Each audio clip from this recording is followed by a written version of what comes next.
Hey, this is Alex Head, founder of Subtext Radio. This is Subtext. Please go ahead and click the like button and the subscribe button. It really helps us to reach new audiences and promote the artists that we work with. Hit like and hit subscribe. Confusing, but it seems like it requires... This is Subtext. Can you come up with do a talk?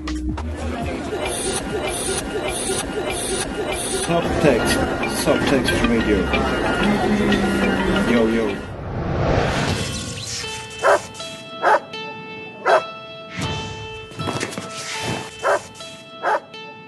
Subtext ADATA AiR series presents CYRILLIC SHORTWAVE II, featuring Martin Zaiček and Tim Laing.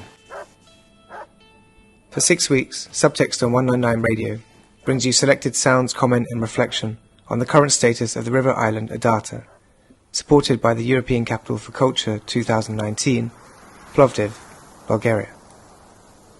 Rather than miscommunication, this week's show celebrates the sharing of knowledge, in particular urban studies and architectural histories, across political and ideological constructions. Recorded on the Adata Island with special guest Martin Zaiček and material from Sybella Perry, Markus, Stein and Alex Head.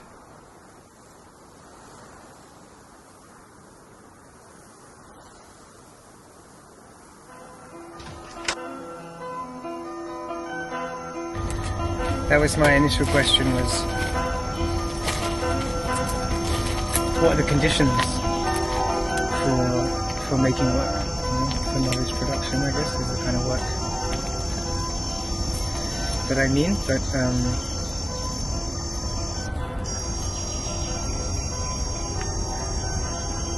it sort of changes what's possible for your work. I mean, I think quite quickly your work becomes like lying in the sun. But that's the purpose of work, finally. I guess. Work? It is what? Yeah, the purpose of work is to do nothing. No?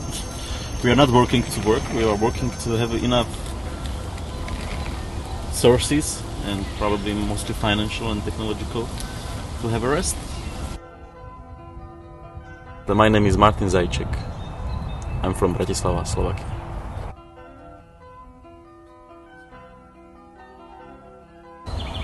Like, the idea in the end of the progress of humanity and of the progress of the workforce and technologies would be in the end that people will not work as hard. At that time it was like 12 hours a day, 6 days a week, and then it was slowly cut down, like till like after in 60s was finally established this current situation that 5 days of work, 40 hours per week. In France, the most progressive socialist country, is like 37.5 hours per week. And yeah, so that's what I want to say, like in this utopian idea, like where there is no work at all, people don't have work time because they don't have to, or maybe work just a few hours a week. But yeah, so then like who is the professional, like in this point of view? Yeah. And who is an artist? Like everybody's gonna be artists, or everybody's gonna be like. And that's maybe good because that's it's a nice idea, isn't it? Like when you, for example, look at these utopian architects of mostly of the beginning of 20th century or late 19th century, this ideal state, the ideal forms of the city was actually the city of recreation. But they never quite came to be, you know, or like a lot of those projects were also based on the form of labor which people were doing, staying the same. Yeah, because the money came. There was like, in the terms of their perspective, for example, we are currently living the state they were actually thinking of in the terms of materiality. But they didn't count actually on the fact that we want more all the time. Like all of us have a flat, all of us have a car, all of us have even technologies they would never dream of, like mobile phones, internet, whatever, information, which are like totally for free everywhere. You can do actually any kind of work and not physical but intellectual work from any place. But still, like, we do have to go to work because we need more or to sustain our lifestyle or to afford the living, which was actually that time thing that's gonna be for free, especially flats. And now we have to take mortgage to afford at least 50 square meter. Oh, I'm selling this really big, 25. Yeah. To take 30 years mortgage and pay every month 400, 500, 700 euros just for this. I guess I think about like mechanization. So like from the first tools, from early agriculture all the way up to industrial and now like hyper-technological mechanization, it's also always tied to power. You know? So it's this dream which every subject has, or this need, I would say, even for time and for leisure and for kind of non-work. But that division of work and non-work is also like a construction in some way. And in the way in which it's constructed also reflects the way in which power extracts the surplus from all of that, and also kind of governs the way that people will live their lives, the way that people will actually not question necessarily why they're doing certain jobs, you know? Like there are lots of jobs which are just utterly useless, but they fulfill the purpose of keeping people in this cycle and not being able to move out of that. So on the one hand there is this, I agree, there is on the one hand this sort of progressive quality to modernism, or like sort of mechanization, should we say, and on the other hand there's also always many years of planning in advance for how to manage people so you don't have revolutions, so you don't have disruption and the time to question things around you, the way things stand, the way the power operates around you. But now it's, of course it's kind of an interesting time to talk about work, I think, as well, because of this idea of universal credit and the kind of extreme mechanization, so like the replacement of humans with robots and so on, which is like the smart city. It never quite happens, but it always seems to be just on the cusp. And in a way, one of the consequences of that, I think, is more that humans will end up performing more like machines within the parameters that machines govern for them. Right? Yeah, but again, it goes like back to the basic question of what's the purpose of this mechanization and what's the purpose of the modernity. Because that time during the socialism, actually, everybody was afraid of mechanization, or mechanization in the terms of they was just a tool how to ease the work, but not as to make the work itself. But then, of course, like finally, that came actually as the biggest gap. It opened the gap between the West and the East, because in the West, this mechanization in the terms of creating value and efficiency, in the final term, like more money, like really started to be like really quick compared to the East, where everybody was afraid of this, because what they're gonna be after when people will be replaced by the robots. But I think that's the really pity that actually happened like this, because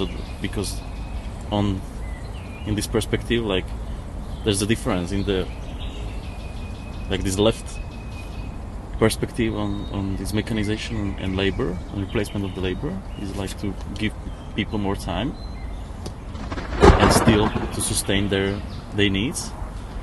But in the West, it's like it's creating only value. It's the replacement of the workforce, and the capitalist who is owning such a machines is giving the profit only to that one who is the owner, not to the society in general. Yeah, there's this ideological, This is ideological, shift, but now, but nowadays, currently, like this gap doesn't exist anymore, because we don't have. There were only left like the few countries which are like more like museums of some ideologies, and not the real societies which have some perspective. And because the countries where it actually is like that, there are not developed countries, let's say, not as developed as it might be, and the countries like this, like where we are right now, like Bulgaria or other countries, Czechoslovakia, Poland, Yeah, we established this neoliberal economical system, which actually makes us to see the production in the terms of this value of production more and more and more.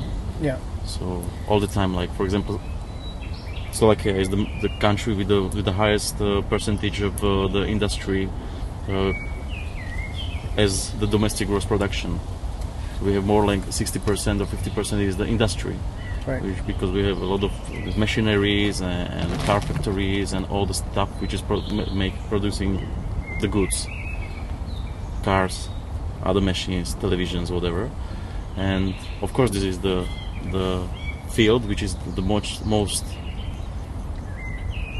probably to be replaced in the future by the robotics. But the only thing what we need to sustain in the country is the workforce, because otherwise we don't have any profit from that. Because all the profit is the profit of the owners of the factories, who are transferred to the countries where their tax address is based. So it means that there is no perspective that people will have more time for themselves. So each discussion, for example, in our society to cut the working time or raise the basic wage in the factories is all the time like attacked by this ideologists from the right who are saying, but if we do this, like we make all the companies leave the country, and so we're gonna be unemployed at all. So we have to sustain like this, which makes actually the society somehow closed as a sort of work prison.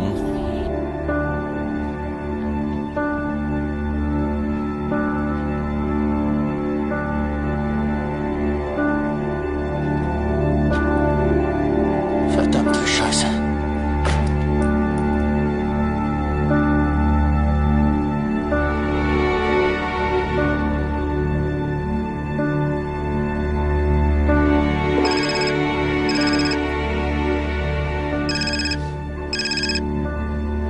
Ja, Popov hier.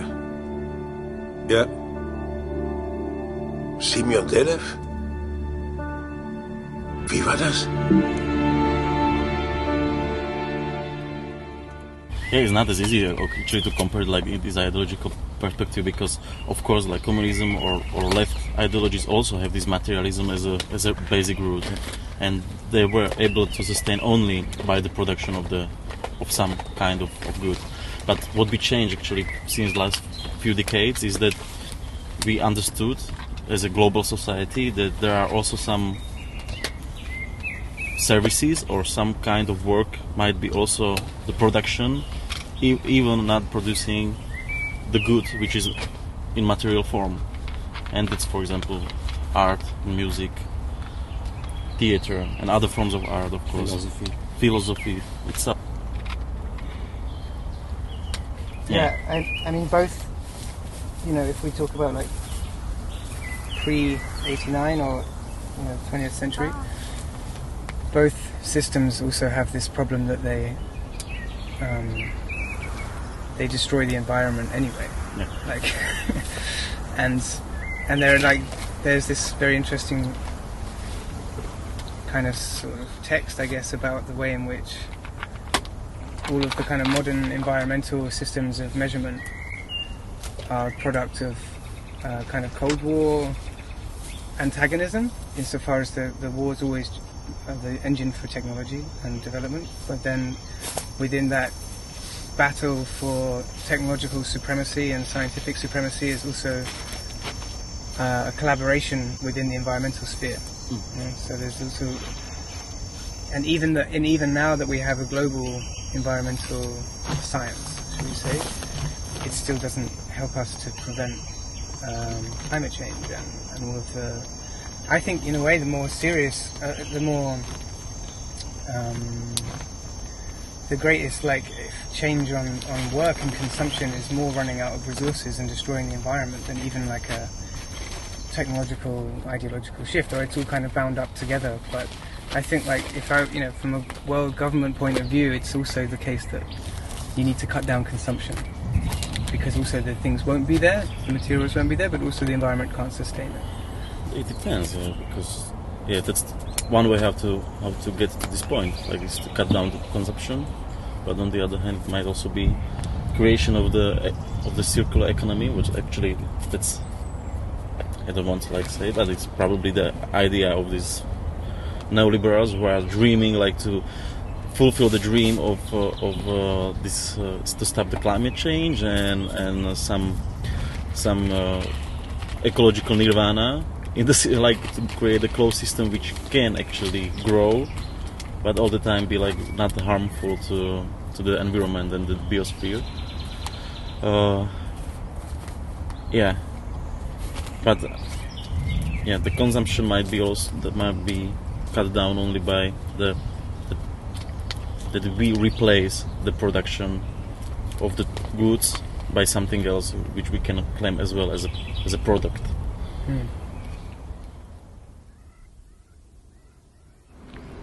Yeah, so we got the cab to the supermarket near the island, right? Yeah.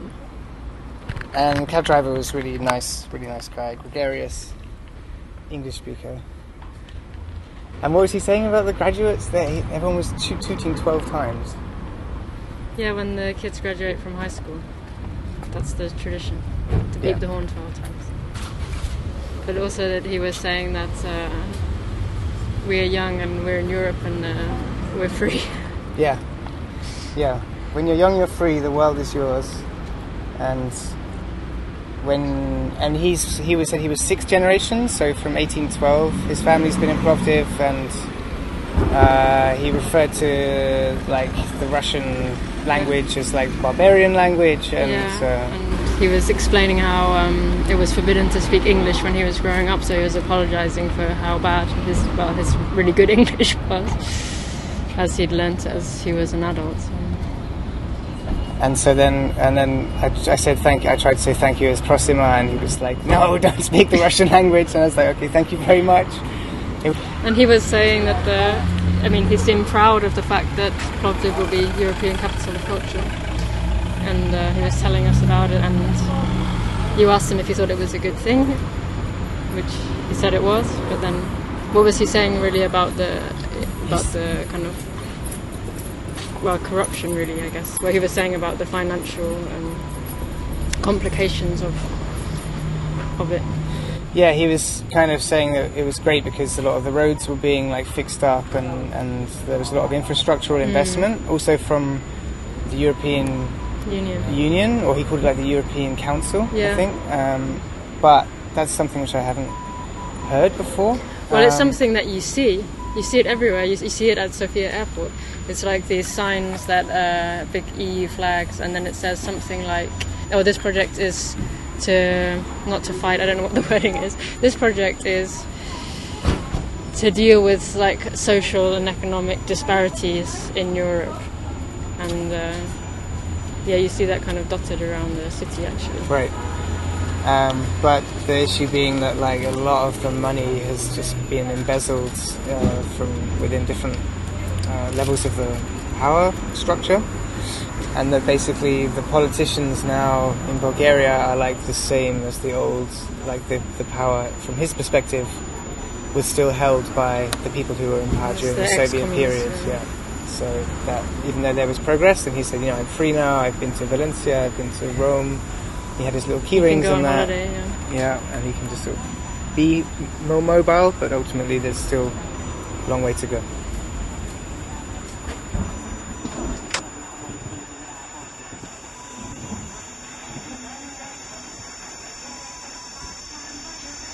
Ich hoffe, du bist am Flughafen.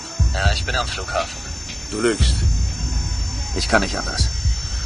Jaro ist wieder raus. Es bringt nichts mehr, du musst weg. Tut mir leid, ich hab zu tun. Wieso, was ist los? Ich rufe dich später an.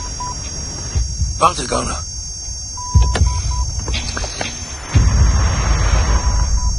Du kommst in letzter Zeit oft zu spät.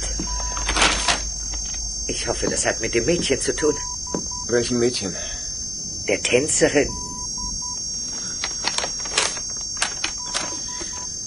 Ist das das richtige Buch? Ah, Das freut mich, du hast es gefunden. Nicht ich, einer meiner Leute. Du hast für alles deine Leute. Leider nicht für alles. Holst du mir bitte meine Brille? Sie muss da auf dem Schränkchen im Schlafzimmer liegen. Ivo? Ivo. Wozu brauchst du das da?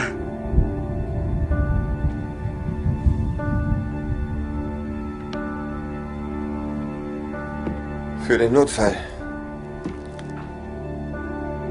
Steckst du in Schwierigkeiten, Ivo? Nein, aber da ich das Geld in der Werkstatt verwalte, habe ich gedacht, es wäre sicherer so. You're listening to Subtext on 199 Radio.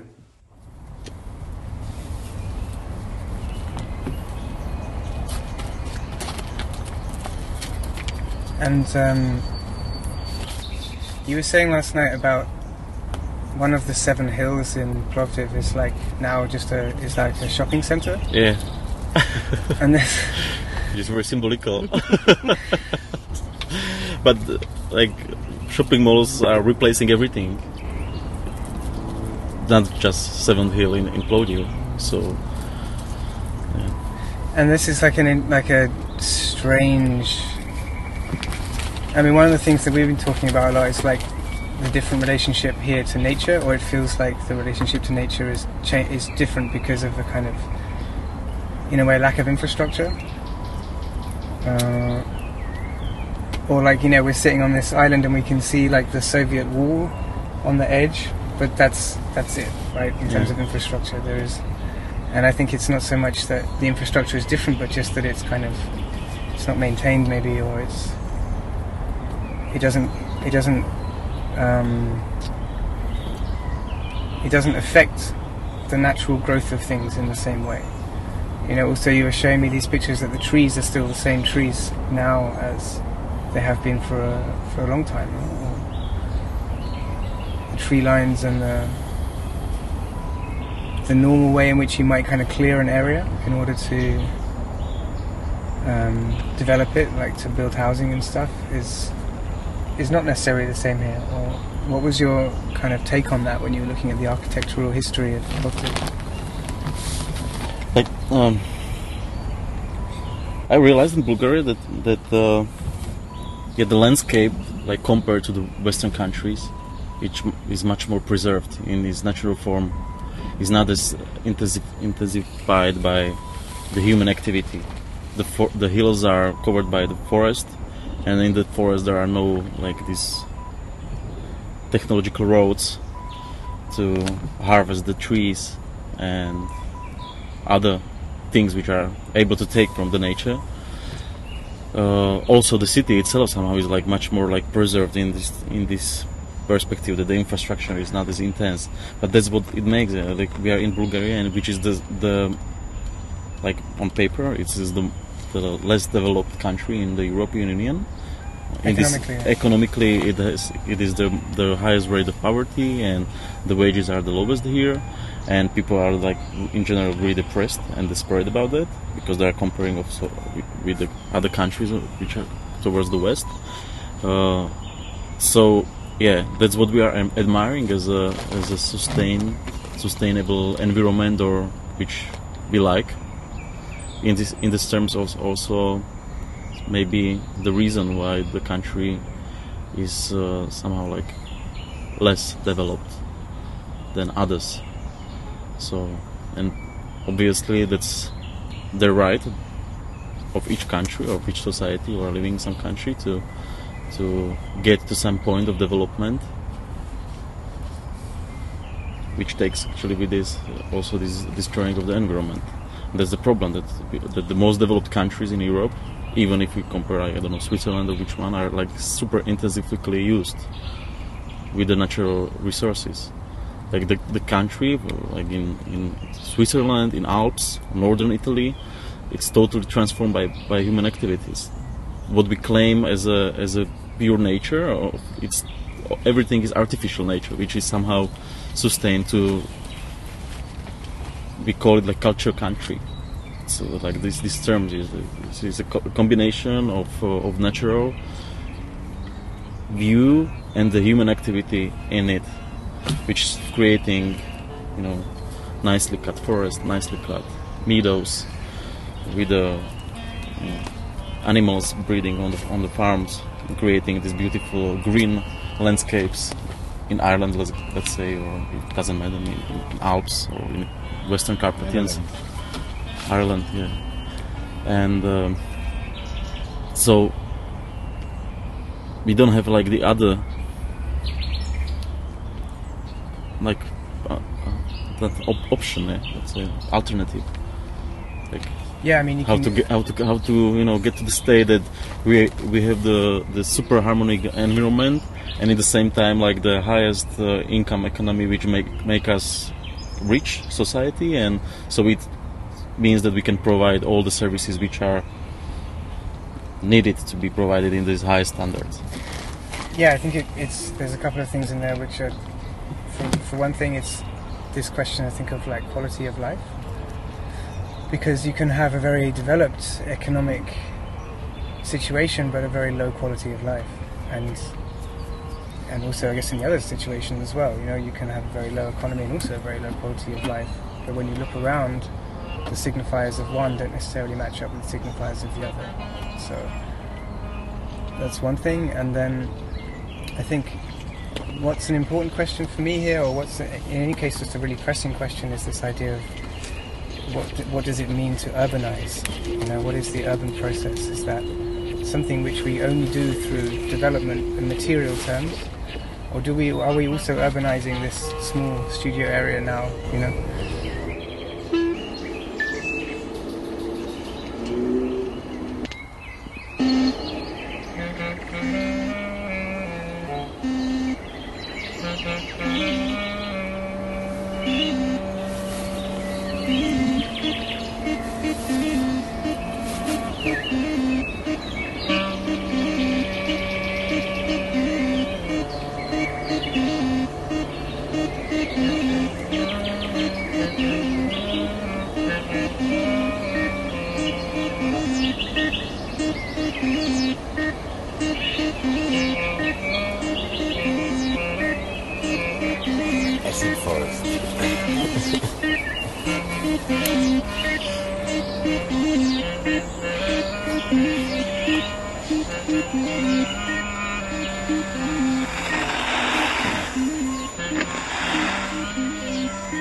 Subtext, the Adata AiR series, presents Cyrillic Shortwave II, featuring Martin Zaiček and Tim Laing. For 6 weeks, Subtext on 199 Radio brings you selected sounds, comment and reflection on the current status of the river island Adata, supported by the European Capital for Culture 2019, Plovdiv, Bulgaria.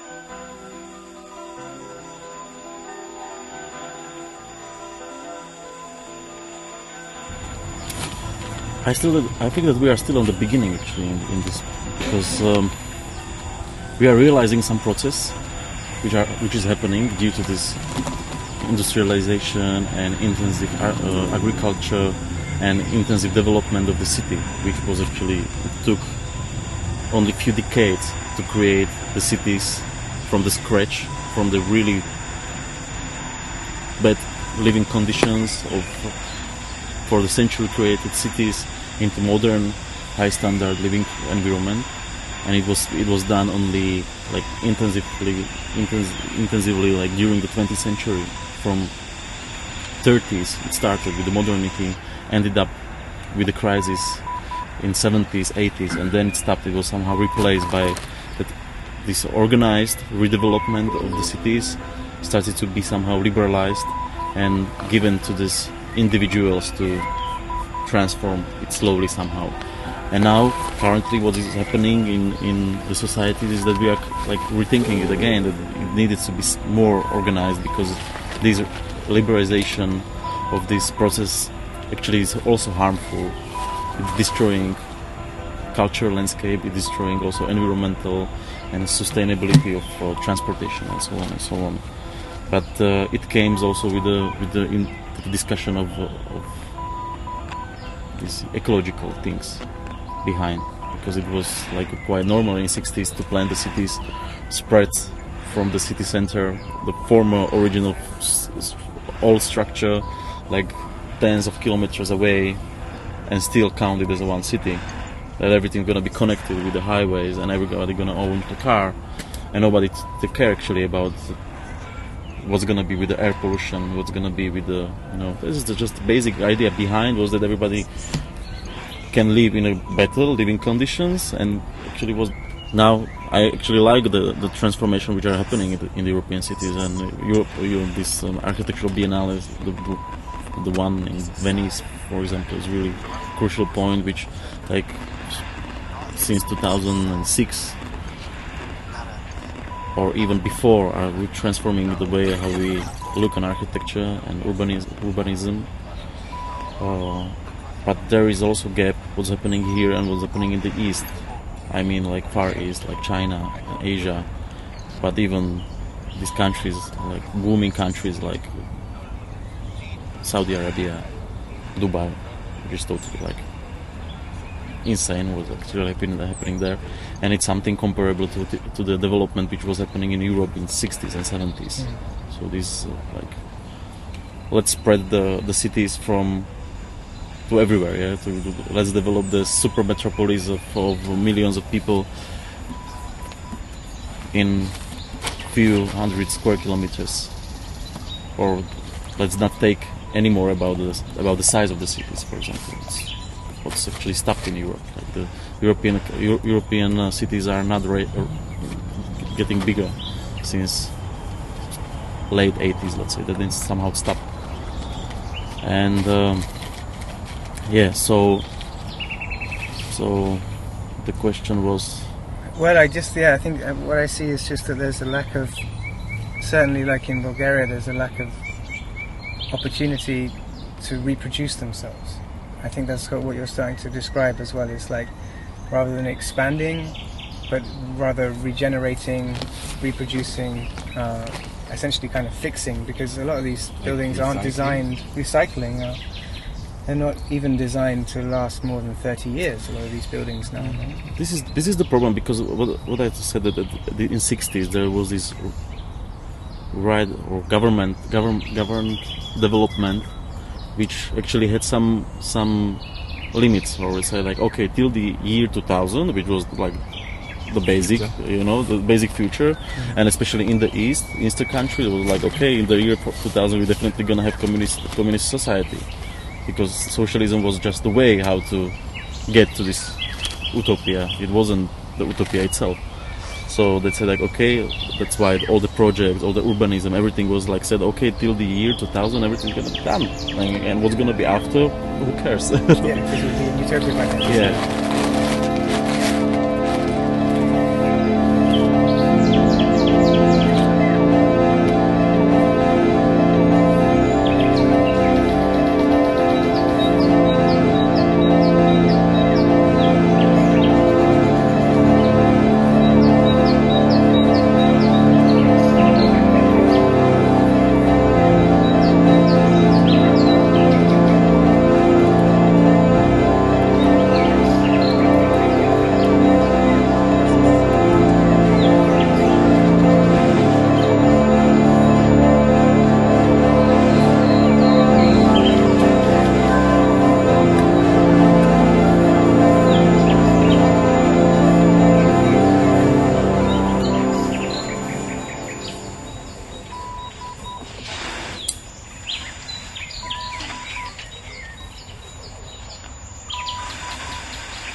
captivé par une étrange projection que me livre le fruit de mon imagination. Mon reflet perce mon reflet. Subtext radio. Yo, yo.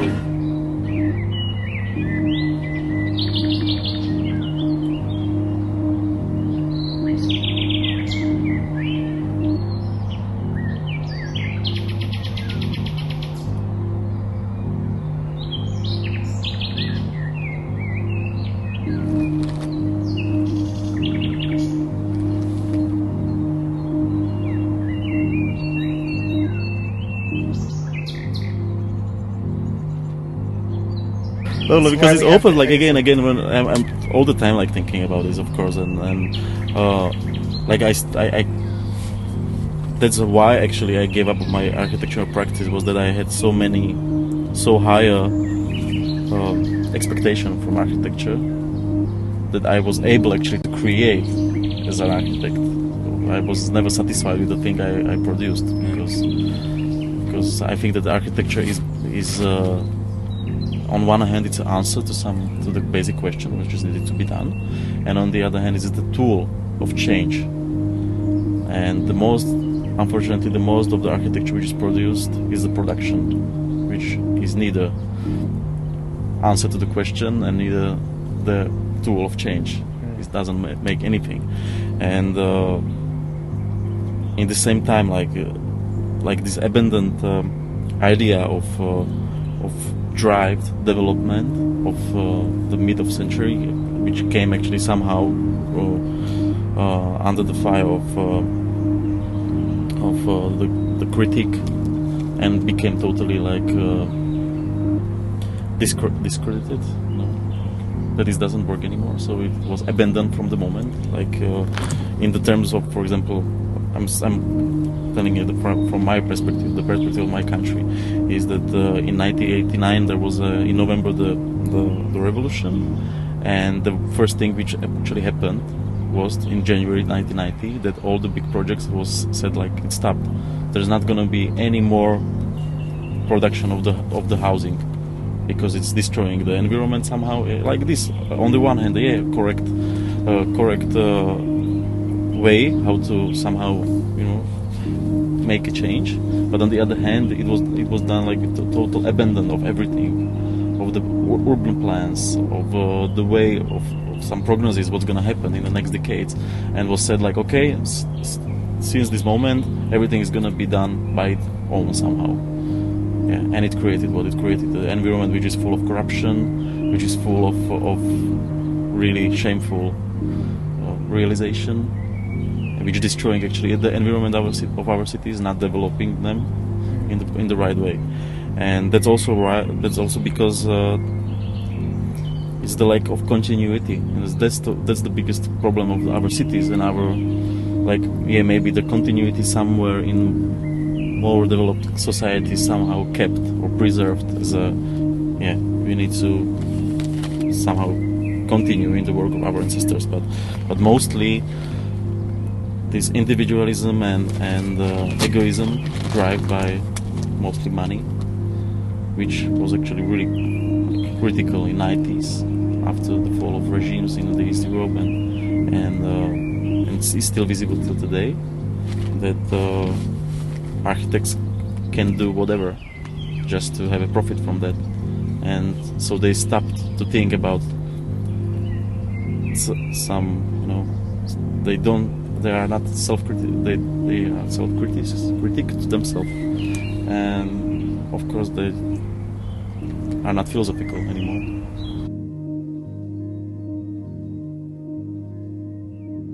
Heute Abend gut benehmen, ja? Sag mir nicht, wie ich mich benehmen soll, als wäre ich ein Idiot. Wow, hey, echt schick, Papa. Hast dich ja extra fein gemacht. Neues Hemd, ja? Lecker. Milene, du hast doch gesagt, Schule wäre langweilig. Doch, wie ich sehe, macht dein Latein Fortschritte. Ach, das hier? Etiam si omnes ego non. Was so viel heißt wie alle anderen, aber nicht ich. Revolutionen sind manchmal sinnvoll. Revolutionen sind kollektive Veranstaltungen, aber ich stehe für mich allein. Also ohne manche Revolutionen würden wir nichts anderes als bulgarische Schlager hören.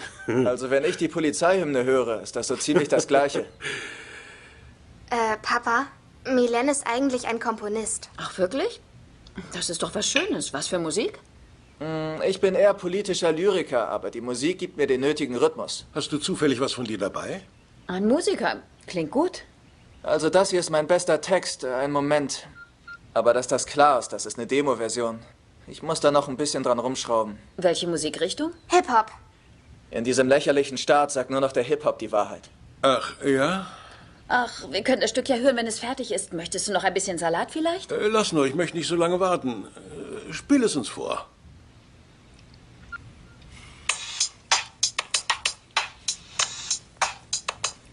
Aus diesem Land will ich abhauen, werd mir neues Leben aufbauen, will mich nicht mit blöden Bullen befassen. Denn Typen wie diese kann ich nur noch hassen, ich pisse die Wichser von den Straßen. Alle Babes sind Schlampen und miese Fucker, Bullen und Politiker, üble Macker. Ich schnapp meine Pussy und ich bin weg, dies Scheißland schert mich n' Dreck. Schert mich einen Dreck. Ist noch nicht ganz fertig, aber nächste Woche wird das aufgenommen.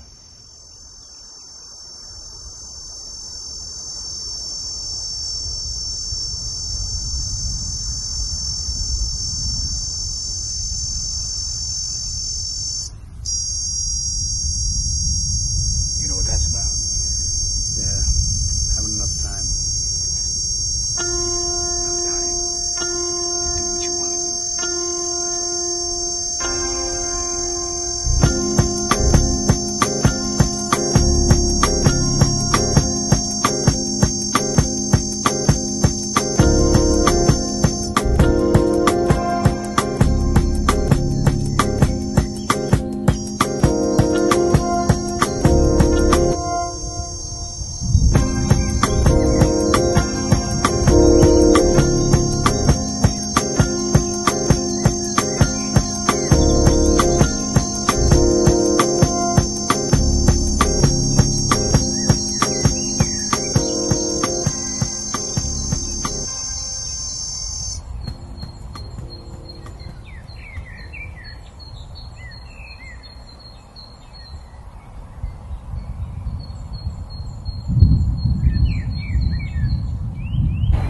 Yeah, I think like time-wise, it's also a lot of processes are actually very slow. But then when money comes in and stuff, you have to make things much faster than they would naturally take to develop and understand them. So that also ruins a lot. That we don't take time for things. And Yeah. I sometimes think, what if only with 40 or later humans start to sort of understand what they've learned and can make a use out of it.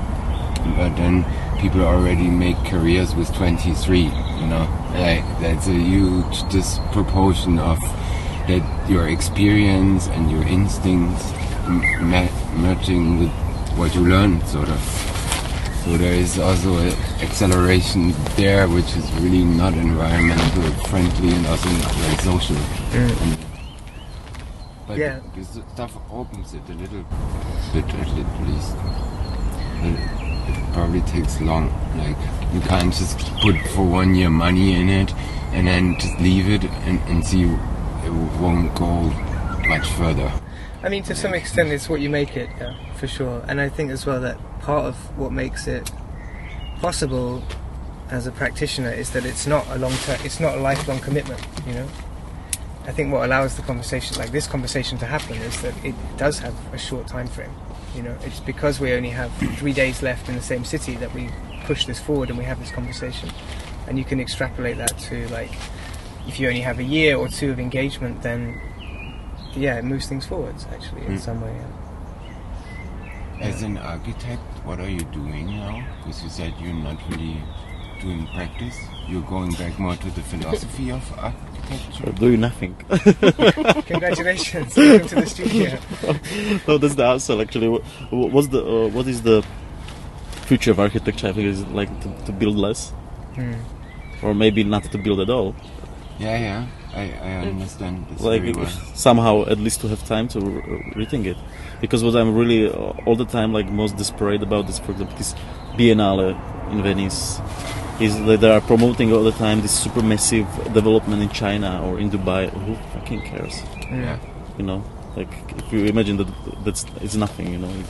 And it was just really the biggest pity is or the greatest pity that is the export of this European thinking. The European architects are doing this as the the masters, the developer. So I'm really like this is really pity. Like even Rem Koolhaas once said, and Zaha Hadid also was not as much like in the line of the right way of thinking when you designing for the dictatorships. Like I don't know, there are many of them, or the societies which are not free, which are not representing the values of Europe in the terms of democracy and freedom of speech and so on and so on. And they said like, yeah, we don't have a problem with that because they paid us. So that's why Zaha Hadid designed this cultural center, Aliyev's cultural center in Baku, Azerbaijan. Right. And actually all these countries which have somehow accidentally money because they have things which we need to sustain our consumption became extremely rich. Like the first 5 the richest countries in the world are actually the countries from the Gulf. The architecture is more like stages, it's not really interested in the human anymore at all. Or I see it more as a representation / stage thing. It's not really architecture anymore. Yeah, it's a production. It became also the good, like the car. Do you think architecture has like a memory?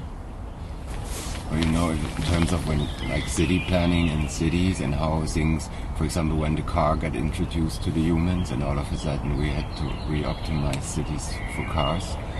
Do you think there is like a memory in architecture or something like that? Actually, the architecture is the only memory the society have. Like, which is preserved the most, like back to the past, is the architecture. That's why we love it so much here in Plovdiv. You stroll the street, the main boulevard, and you know that like reading a book. 7 or 10 meters under your feet there is this beautiful marble stadium. And of course, like the problem is that we all the time read the architecture from our perspective, and it can be it's obviously like everything is so young. Actually, it's happening only a few hundred years. There's few generation, and all the time we hate the previous generation. So it's really hard to continue in their work. So even now with all the individualism, the timeline is completely broken. So we make it all the time even harder, like to understand the architecture of the past somehow, and so that's. I wanted to come back to your first question, that what are you doing, and I gave up of the practice of architect because I didn't want it to invest my time into production of something which has no reason. And I understood really quickly that and it was actually really like drastic to me that really to making architecture as an architect in current situation in the society is really nothing which can make you happy, because nobody cares actually anymore about some issues that you are thinking beyond the architecture or further than this 10 years, which is the time during which the architecture has to be paid off from the debt. Do you think this is also, like how all these different disciplines like the arts, music, philosophy, architecture, that they separated each other more and more from each other rather than trying to communicate with each other? I guess this interdisciplinarity and this cooperation, like the new platform, it's something like I wish that it's this slowly creating something, some new forms even the forms of the architecture itself. The thing is that architecture is also, by one definition, relationships between people, right? Yeah, it should be like visible in it. And even if, but again, like when you look on the current situation in the architecture, in the field of architecture and the production, which is done, like finally we are bagging this shopping mall, which replaced the seventh hill of historical landscape of Plovdiv, which was here for 6,000 years. Yeah, it's the 6 hills of Plovdiv and the shopping centre now. Yeah. I mean, it's a bit cruel maybe, but... And this architecture of consumption, that's the biggest issue which is happening, like last few 20 years, 30 years. Since this economical neoliberalism actually creates the system itself, And this is really crazy, this architectural production has no sense anymore.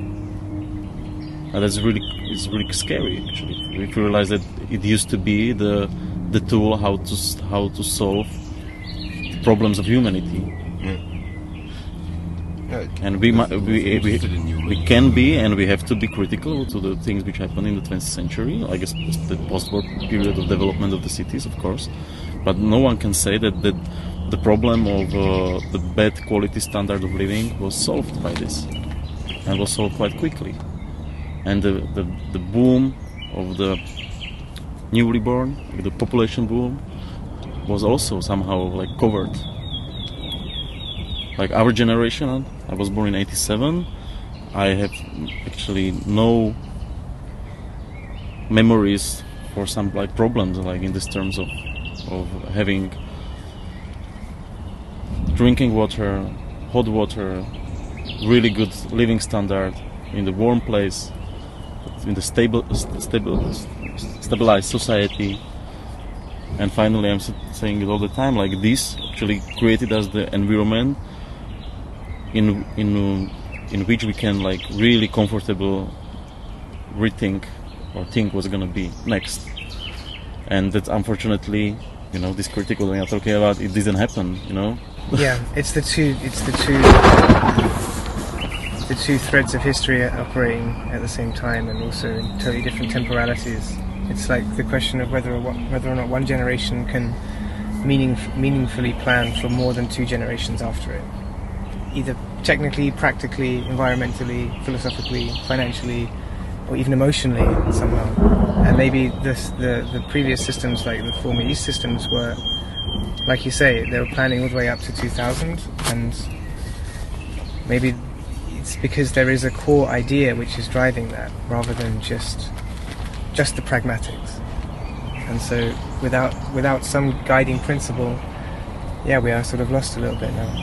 And also we're lost at the time when we have the most challenges somehow. Even though we have this, our generation is very strange, like this millennial generation, because we have such high quality of life. And we can even question what is work. That's crazy. We can even question it. And at the same time, all of the kind of most intelligent people that one finds out there in the world are very, very, very concerned for social disruption and population growth, and the list is long, kind of thing. But that's kind of, it seems like always this moment of either taking that opportunity of at least having the parameters within which to think and to evolve something different, or just to stick your head in the sand. The future is the future without architects. The society without architects. And actually, it's nice. Is it like a strike? I understand it. I tried to. I was during my studies, I was so concerned about some ideas of some architects. Let's create the architecture without architects. Something like automatized architecture, which is self-produced, or let's create some rule that we're gonna say this is the architecture, and you don't need any more architect because you know how to use the process to create something which we already named the architecture. and And at that time I was really like concerned about these like ideas, like why architects are proposing to do architecture with their architects, like sitting on the tree branch and cutting it down but now I can understand, because I think that the most of the architects doesn't deserve to be named architects. They are not doing the profession. And I'm convinced that they do great service to the society when they gave up of their their profession.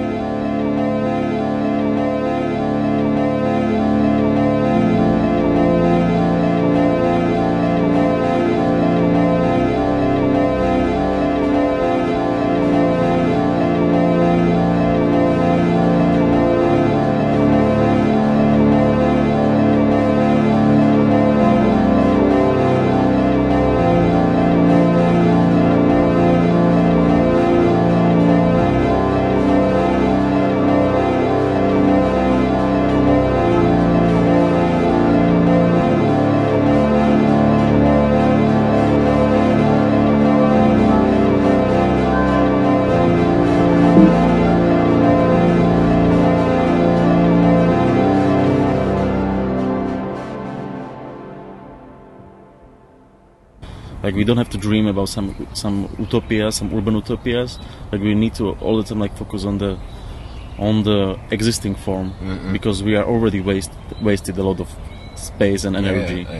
So.